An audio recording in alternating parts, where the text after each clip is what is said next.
ಮಾನ್ಯ ಅಧ್ಯಕ್ಷರೇ, ಅವಕಾಶಕ್ಕಾಗಿ ಧನ್ಯವಾದಗಳು. ನಾನು 2007ರಿಂದ ಕೂಡ ಇವತ್ತು ಬರಪೀಡಿತ ಜಿಲ್ಲೆಗಳಾಗಿರ್ತಕ್ಕಂಥ ಚಿಕ್ಕಬಳ್ಳಾಪುರ, ಬೆಂಗಳೂರು ಗ್ರಾಮಾಂತರ, ಕೋಲಾರ ಹಾಗೂ ಇನ್ನೂ ಕೂಡ ಬಯಲುಸೀಮೆ ಜಿಲ್ಲೆಗಳ ಜನರಿಗೆ ಹಾಗೂ ರೈತರಿಗೆ ಶಾಶ್ವತವಾಗಿರ್ತಕ್ಕಂಥ ನೀರಾವರಿ ಯೋಜನೆ ಬೇಕಂತ ನಾನು ಆಗ್ರಹಿಸ್ತಾನೆ ಬಂದಿದ್ದೇನೆ.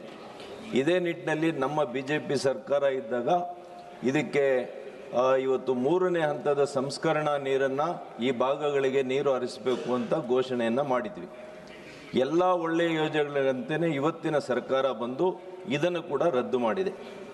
ಹಾಗಾಗಿ ಇವತ್ತು ಈಗಾಗಲೇ ಅನೇಕ ಸಂಸ್ಥೆಗಳು ವೈಜ್ಞಾನಿಕವಾಗಿ 2 ಹಂತದ ಸಂಸ್ಕರಣೆ ಮಾಡಿ ನೀರು ಹರಿಸೋದರಿಂದ ಆರೋಗ್ಯಗಳ ಮೇಲೆ ಇವತ್ತು ದುಷ್ಪರಿಣಾಮ ಬೀಳುತ್ತೆ ಅಂತ ಈಗಾಗಲೇ ಹೇಳಿದ್ದಾರೆ.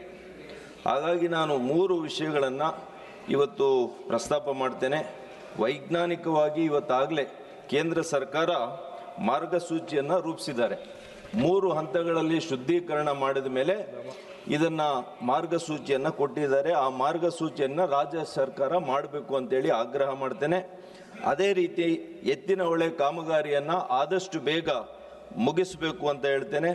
3ನೇ ಪರಿಹಾರ, ಕೃಷ್ಣಾ ನದಿಯ ನೀರನ್ನು ಹಂಚಿಕೆ ಮಾಡಿ ಕನಿಷ್ಠ 15 TMCಗಳನ್ನು ಈ ಭಾಗದ ಜನರಿಗೆ ನೀರನ್ನು ಕೊಟ್ಟು ಇವತ್ತು ಕಾಪಾಡಬೇಕು ಅಂತೇಳಿ ಆಗ್ರಹವನ್ನು ಮಾಡ್ತೇನೆ.